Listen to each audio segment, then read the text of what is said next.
Basic ಆಗಿ ಅನಿವಾರ್ಯ ಕಾರಣಗಳಿಂದ ನನಗೆ ಹುಡುಗಿರಂದ್ರೆ ಆಗಲ್ಲ ಸರ್. ಲವ್ ಅಂದ್ರೆ ನಾನ್ಸೆನ್ಸ್ ಅಂತ ಫೀಲ್ ಆಗ್ತಿದೆ. ಅಂತದ್ರಲ್ಲಿ ನಿಮ್ ಮಗಳ ಇಂಟ್ರೊಡಕ್ಷನ್ ಇಂದ ನನ್ ಕ್ಯಾರೆಕ್ಟರ್ ಪೂರ್ತಿ ಚೇಂಜ್ ಆಗೋಯ್ತು. I love you. ನಿನ್ ಕ್ಯಾರೆಕ್ಟರ್ ಎಷ್ಟೊಂದು ಕನ್ಫ್ಯೂಷನ್ ಆಗಿದೆ. ಒಂದು ಸತಿ ನಂದು ಅನ್ಕೊಂಡ್ರೆ ಅದಕ್ಕೋಸ್ಕರ ಪ್ರಾಣನೇ ಕೊಡ್ತೀನಿ. ಜಾನ್ ದೇ ದುಂಗಾ. ಅದು ನನ್ ಕ್ಯಾರೆಕ್ಟರ್. ಓಲಾ ಚಿಕ್ಕ ಓಲಾ ಓಲಾ ಚಿಕ್ಕ, ಏ ಹುಡುಗಿ ನೀ ಮಾಡಿದೆ ಮ್ಯಾಜಿಕ. ಪದ್ಧತಿಯಾಗಿ ಪ್ರಯತ್ನ ಮಾಡಿದ್ರೆ ಯಾವ ಹುಡುಗಿ ಬೇಕಂದ್ರೂ ಬೀಳ್ತಾರಲ್ರಿ. ಕೈಸಾ ಹೇ. ಒಂದ್ ಮಾತ್ ಮೇಲೆ ನಿಂತ್ಕೊಳ್ಳೋದೇನೋ. ಎಲ್ರು ಕಾಲ್ ಮೇಲೆ ನಿಲ್ತಾರೆ, ಮಾತ್ ಮೇಲೆ ಯಾರೋ ನಿಲ್ತಾರೆ. ನನ್ನ ಮಗಳ ಪ್ರೀತಿ ಅವನ ಕೊನೆ ಉಸಿರು ಕಂಡ.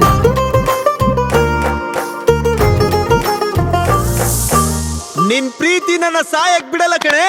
ಅದ್ದೂರಿ ನೀನೆ ಎಂದು ಭರ್ಜರಿ ನೀನೆ, ನನ್ನ ಕ್ಯಾಡ್ಬರಿ ನೀನೆ, ಹಳಿಯ ಹತ್ತೂರಿ ನೀನೆ.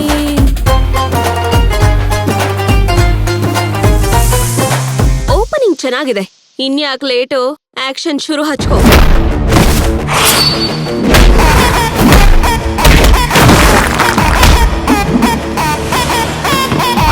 ಸೇನು ಈಗ ನನ್ ಫ್ರೆಂಡು. ಆಕ್ಷನ್ ಸೀಕ್ವೆನ್ಸ್ ಅಲ್ಲಿ ಅವನೇ ಸಪರೇಟ್ ಟ್ರೆಂಡು. ಇಲ್ಲಿ ಹ್ಯಾಶ್ ಟ್ಯಾಗ್ಸ್ ಇಲ್ಲಮ್ಮ.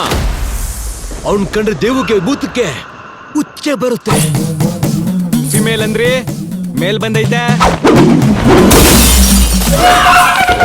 ಮೊದಲನೇ ಏಟು ನಾವ್ ಹೊಡಿಬಾರ್ದು. ಒಂದ್ ವೇಳೆ ಹೊಡೆದ್ರೆ ಎರಡನೇ ಏಟು ಹೊಡಿಯೋ ಅಗತ್ಯ ಇರಬಾರ್ದು.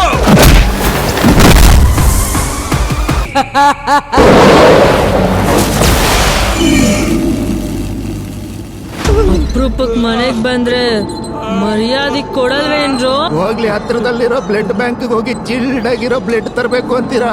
ದೆವ್ವದ ಜೊತೆನೆ ಕಾಮಿಡಿನಾ?